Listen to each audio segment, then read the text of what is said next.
Sector 6 सामान्य अस्पताल के बाहर नेशनल हेल्थ मिशन कर्मचारियों द्वारा अपनी मांगों को लेकर प्रदर्शन किया गया।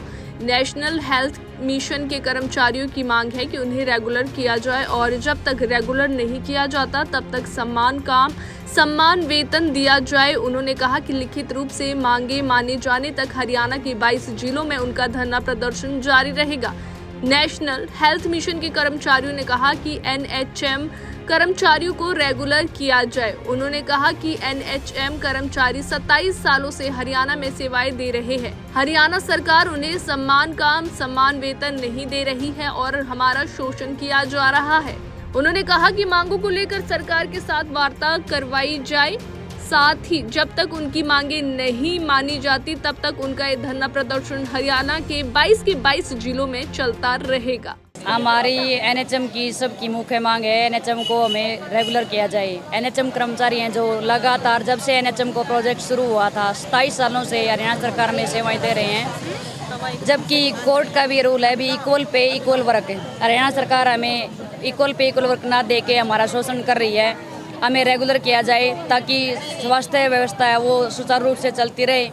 मजबूरी में हमें तरीका सारा लेना पड़ा है। कम से कम भी हमारी 19 जून से हमारी जो वार्ता सरकार के साथ शुरू हुई थी उसको 20 को पोस्टपोन किया गया। लगातार उसके बाद से 5 बार हम सीपीएस से, नायब सैनी मुख्यमंत्री जी से, एसीएस हेड से, एमडी एनएचएम से, एनएचएम डायरेक्टर से लगातार हमारी वार्तालाप चलती रही है, लेकिन सरकार का बिल्कुल एनएचएम परिवार के प्रति अड़ियल रवैया है।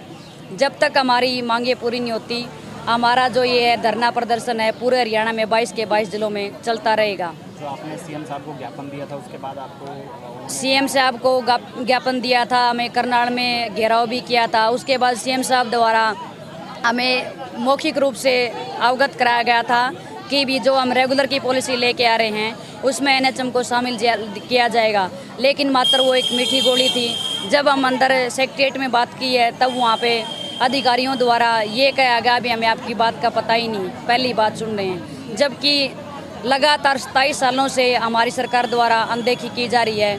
57 प्रोग्राम चलते हैं, हॉस्पिटल लेवल के भी डिफरेंट टाइप के प्रोग्राम हैं। सारी जो व्यवस्था रिकॉर्ड रिपोर्ट सब कुछ है, इम्यूनाइजेशन से लेके डिलीवरी है या नर्सरी है, निक्कू है, पिक्कू है, हमारे सब कुछ ठप पड़ा हुआ है, लेकिन सरकार को दिखाई नहीं दे रहा। हम चाहते हैं भी आमजन को कोई नुकसान या हानि ना हो और सरकार हमारी मांगों को सुचारू रूप से सुनते हुए लागू किया जाए। जब तक हमें रेगुलर नहीं किया जाता हमें इक्वल पे इक्वल वर्क के समान हमें वेतन दिया जाए। जैसे और कर्मचारी हैं रेगुलर के, ऐसे ही एनएचएम का कर्मचारी है। 100 में से 80% खबर मिली है कि आप लोगों को उन्होंने नोटिस भी जारी कर दिया है, जो रेगुलर नहीं आएंगे उनको हटा दिया जाएगा। हमें इस चीज़ की कोई वो नहीं है, पहले भी सरकार द्वारा टर्मिनेट किया गया है, लेकिन जब सरकार वोट के लिए हमारे पास आ सकती है तो हमारा सरकार को हमारी भी बात सुननी चाहिए। सरकार हमारी बात सुने, हमें कोई मजबूरी में हम बैठे हैं, शौक से यहाँ पे दरी पे नहीं बैठे हैं। हम भी सरकार की जो सेवाएं थे सुचारू रूप से चला रहे थे। एक हमारा कर्मचारी के पास इतने वर्कलोड हैं। सरकार से हमारी ये भी डिमांड है हमें रेगुलर में शामिल किया जाए और भर्तियाँ भी की जाएँ ताकि एक आदमी के ऊपर 10 आदमियों को बोझ ना पड़े। जब से बीजेपी सरकार आई है 5 साल में बीजेपी सरकार के कोर्ट केस के अलावा, धरना प्रदर्शन के अलावा कुछ नहीं मिला है। बीजेपी सरकार कर्मचारी थे, सीनियर कर्मचारी के हमेशा खिलाफ रही है। हमारी सरकार से यही दरख्वास्त है वे हमें रेगुलर में शामिल किया जाए। जब तक हमारी मांगे लिखित रूप से नहीं हमें दी जाती हैं सीएम साहब के द्वारा, जब तक हमारा 22 के 22 जिलों में धरना चलता रहेगा। जैसे कि आपने डीजी हेल्थ से भी मिलने के लिए बोला था, उनको मांग पत्र देने के लिए बोला था, तो क्या आपकी उनके साथ कोई वार्तालाप हुई है? डीजी हेल्थ से हमारी कोई वार्तालाप नहीं हुई है। एमडी एनएचएम से हमारी कल भी मीटिंग थी, उस मीटिंग में भी वहाँ पे जो सरकार का रवैया था वो अच्छा नहीं था। तो अभी कौन कौन से पदों के कर्मचारी हैं जो धरने पर बैठे? सभी हमारी 208 कैटेगरी हैं एनएचएम में, सब सारे के सारे धरने में शामिल हैं।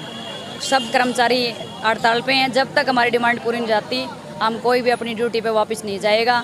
हमारी डिमांडों को ध्यान में रखते हुए सरकार हमारी मांगों को पूरा करे और हम सुचारू रूप से सेवाएं प्रदान कर सकें। कहीं ना कहीं हड़ताल पर बैठने से जो मरीज हैं उनकी भी हालत देखी जा रही है गंभीर। हमारे को भी काफ़ी दिक्कतों का सामना करना है। हमें भी बड़ा दुख होता है अभी हाँ आमजन को कोई नुकसान ना हो, लेकिन हम सरकार से पहले मौखिक रूप से काले बिले लगा के या हमें मांग पत्र दे के हमने सरकार के सामने अपनी मांगे रखी हैं, लेकिन फिर भी सरकार चाहती नहीं। सरकार खुद चाहती है भी सेवाएं बहाल ना हो और धरना प्रदर्शन चलता रहे, सरकार चुनाव को देखते हुए टाइम खराब करके हमारा भी और अपना भी आम जन को हानि पहुंचा रही है। पूर्ण रूप से सरकार जिम्मेवार है। जो भी ये जिस भी मरीज को या किसी को भी इसकी परेशानी हो रही है, सरकार जिम्मेवार है पूर्ण रूप से।